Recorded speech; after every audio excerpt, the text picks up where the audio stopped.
Welcome back to the Snowpoint Cast. Today we're going to be looking at a deck from RS to PK called Bombtar. Bombtar, I think, is one of the best archetypes in RS to PK. Definitely one of the A+ or S-type archetypes. And let's get into why. So, starting off with 4 Larvitar, 50 HP, fire type. I like the Delta species one, but there is another one you can play that's also fighting type. It doesn't really matter, but yeah, honestly, the art on this one is just better. So, bite for 1 colorless does 10, and then you can't use Rising Lunge, so we're not going to talk about it, but hits for 1 for 10, which is not bad. And then Dark Pupitar, you play 3 of these guys. So, Dark Pupitar is actually a really great tech attacker. Not tech attacker, but a good attacker in some matchups, I should say, rather, because Dark Pupitar is both fighting and dark type, so it hits for both fighting and dark, which is nice. Fighting, especially, you know, there's a couple matchups that can be a bit troublesome for you, that are also weak to fighting. So being able to dark streak, if you have 2 special dark energy and a dark streak, you do 80 to a fighting type Pokemon and potentially paralyzed, which is like a lot for 2 energy, honestly.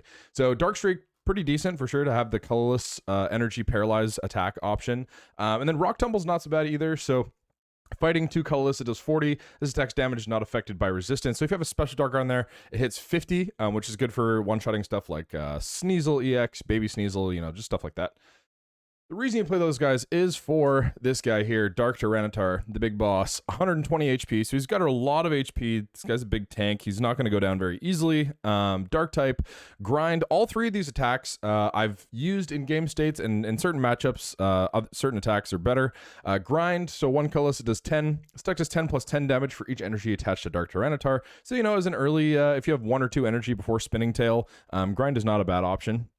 But Spinning Tail is the attack you want to be using most of the time. It is the main attack that's going to be really good with this deck.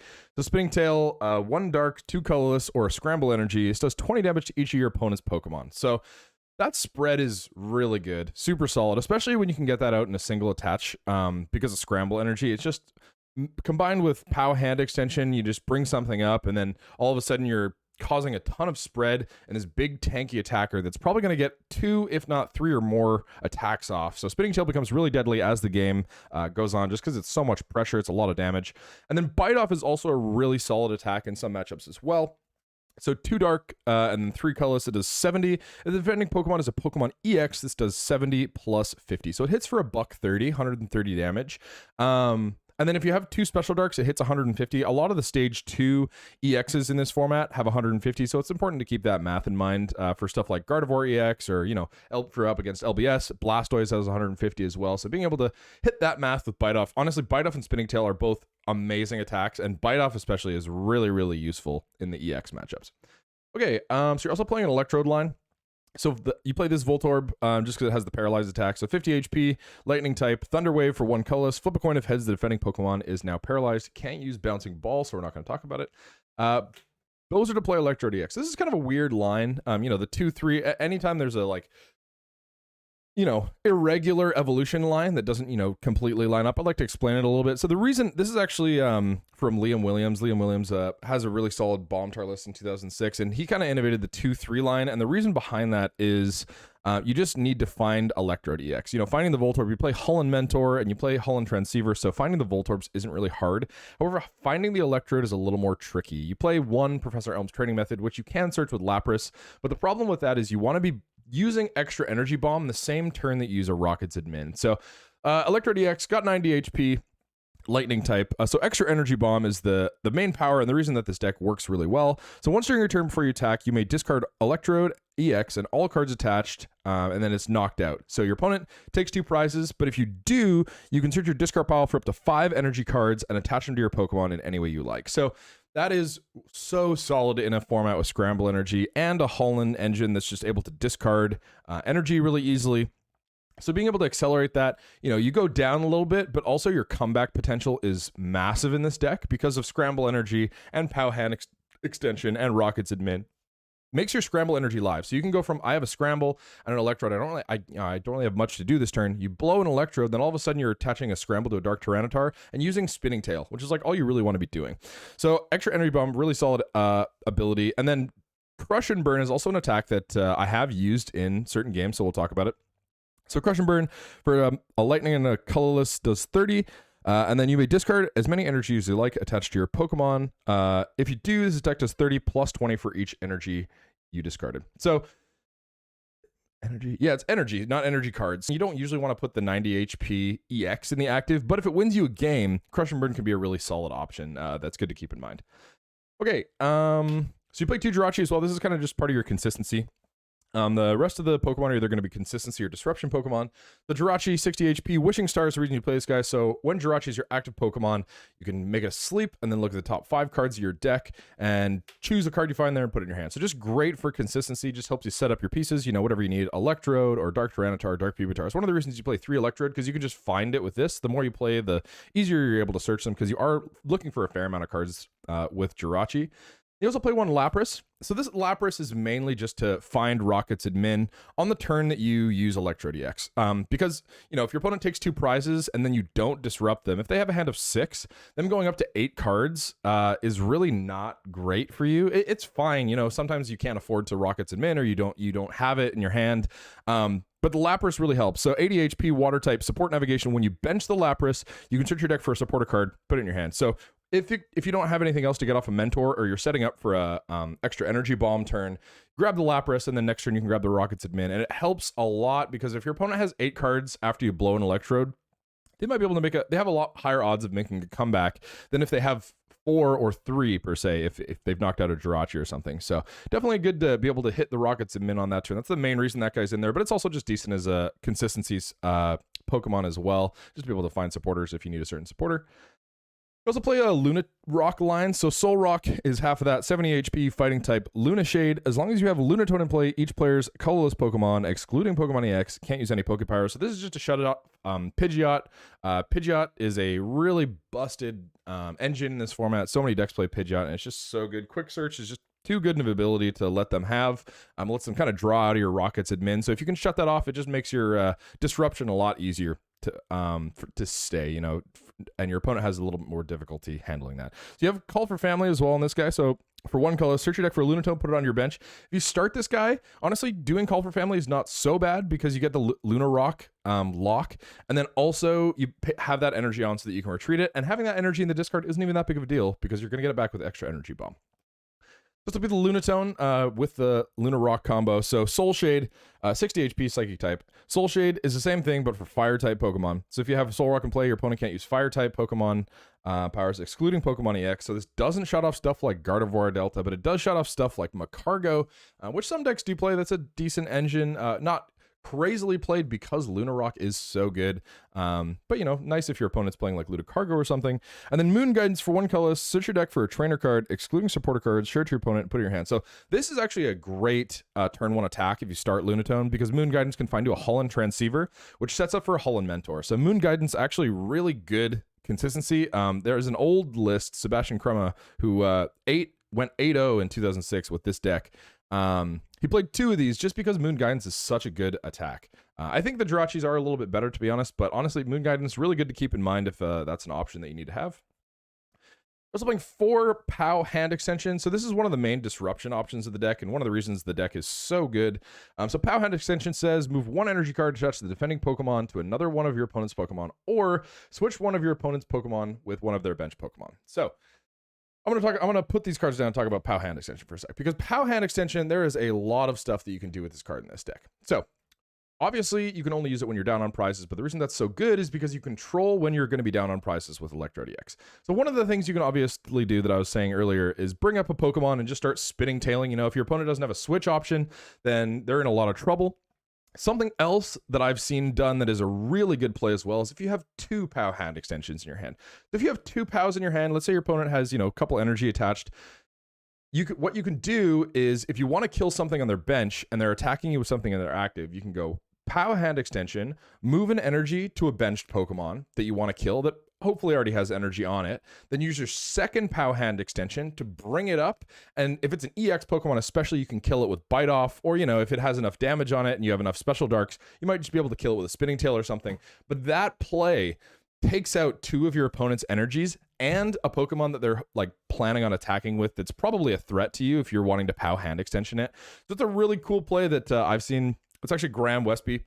He's one of the pioneers of this deck. He plays it so well. I think he's probably one of the best Bombtar players that exists right now. But he did that play against me. I forget. I think I was playing LBS, and I was just like, oh, that is quite good to be able to take out my energy and my Blastoise in the same turn. I am not a huge fan of that. It's a really cool play that you could do if you have 2 Pow Hand extensions there. And that's kind of the reason you play 4, is because if you do have 2 in your hand, you have that option. You can also just do, bring something up, stall. When your opponent finally hits a switch option, you can just do it again. Kind of depending what your hand is and what the board is. But Pow Hand Extension just provides so many options, and it's such a cool card for the deck. Okay, this will play 4 Holon Transceiver. So this is a consistency card. Holon Transceiver, search your deck for a supporter card that has Holon in its name, show it to your opponent, put it in your hand, or search your discard pile for a supporter card that has Holon in its name, show it to your opponent, put it in your hand. So great early game to be able to find Holon Mentor, so you can set up your basics, find a Larvitar, find a Voltorb, maybe a Jirachi, or a piece of the Solrock combo, or a Lapras.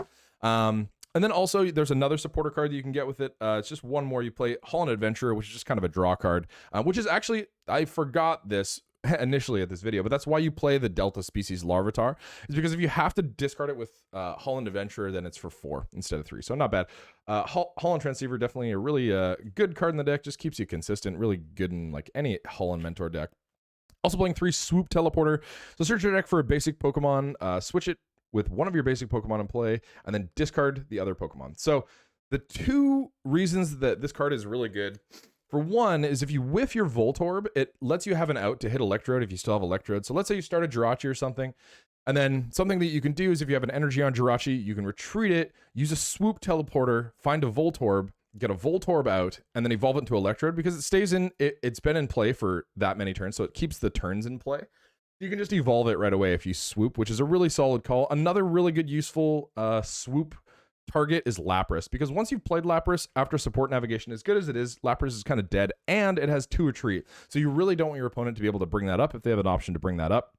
So just being able to get it out of there, and then you're potentially able to use it again because you also play Pokemon Retriever. Okay, so you're playing 2 Windstorm as well. This is mostly to get rid of Stadiums or Cessation Crystal. Cessation Crystal is a big bummer for this deck. If your opponent's playing a Cess deck and they're able to find Cessation Crystal before you can get an extra energy bomb off, if you don't play Windstorm, you probably just lose, which auto losing to that is not really an option because Cessation Crystal is such a good card. So just being able to do that. Another really good Windstorm target is Crystal Beach. Turns all special energy into 1 colorless. So being able to, if they're turning off your scrambles, that can be also really bad news. So you just play 2 to be able to be a little more in control of the stadiums and tools in play, because you don't play any stadiums of your own. Also playing 1 Pokemon Retriever. So Pokemon Retriever, search your discard pile for basic Pokemon and evolution cards. You can either choose one of those and then put it in your hand, or choose up to 3 and then shuffle it back into your deck. So just a good Pokemon recovery option, depending on what you need. Also playing 1 Rockets Pokeball.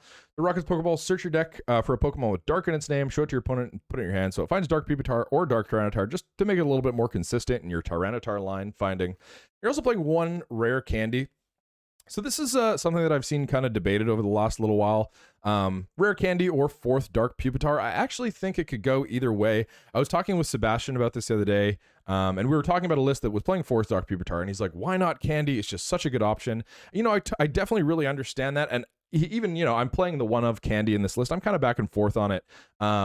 But it is a really good option just to be able to go, Larvitar, Rare Candy, Tyranitar, just so you can get a Tyranitar into play right away. But the bonus of playing a 4th Dark Pupitar is you're a little more consistent, right? Because you don't have to have a 2-card combo. You don't have to have Rare Candy and Tyranitar. You can just find the Dark Pupitar and then set your board up. It's a little bit slower. Honestly, this deck's kind of a slower setup deck. Once you're set up, you start attacking really hard. But I don't know. Yeah, I think the one of Candy is fine, but also 4th Dark Pupitar is fine. If you have a really strong opinion on this and why, let me know in the comments. I'm kind of curious what people think on it. It's something that I'm back and forth on. So honestly, it just, able to get that Tyranitar out is good, but also the consistency with Dark Pupitar, I'm honestly not sure. Okay, so getting into supporters, we're going to be playing 4 Rockets Admin. So 4 Rockets Admin is just staple in this deck. You have to play 4 because, like I said, you need it the turn that you use extra energy bomb, and you want to hit it so bad. You can also control your opponent's prizes. So if your opponent is really close to winning and they just need a card in their hand, something that you can do is extra energy bomb and then Rockets Admin them to 1. It's a strategy I've definitely used before to a lot of success, especially because Dark Tyranitar is so tanky. You can afford to go down those prizes because he's probably not going down anytime soon, especially if you deny your opponent those resources in the hand. So Rocket's admin, each player shuffles their hand into their deck and then draws up to their remaining prize cards. So the only difference between this and N is that you can choose to stop drawing, you know, if it were to deck you out, which is kind of nice, but just a really great disruption option and a staple in this format. Such a good card. You're also playing 2 Holon Mentor. So Holon Mentor, it's a Holon card, obviously. Search your deck for up to 3 basic Pokemon with 100 HP or less. Show them to your opponent, put in your hand. You have to discard a card first to use this card, like every Holon card, but just a great, you know, working with Holon Transceiver. You just play 2 and the Transceiver just so you're able to find those basics. It's really important to be able to set up. So you just, you know, play those in the Transceiver for consistency.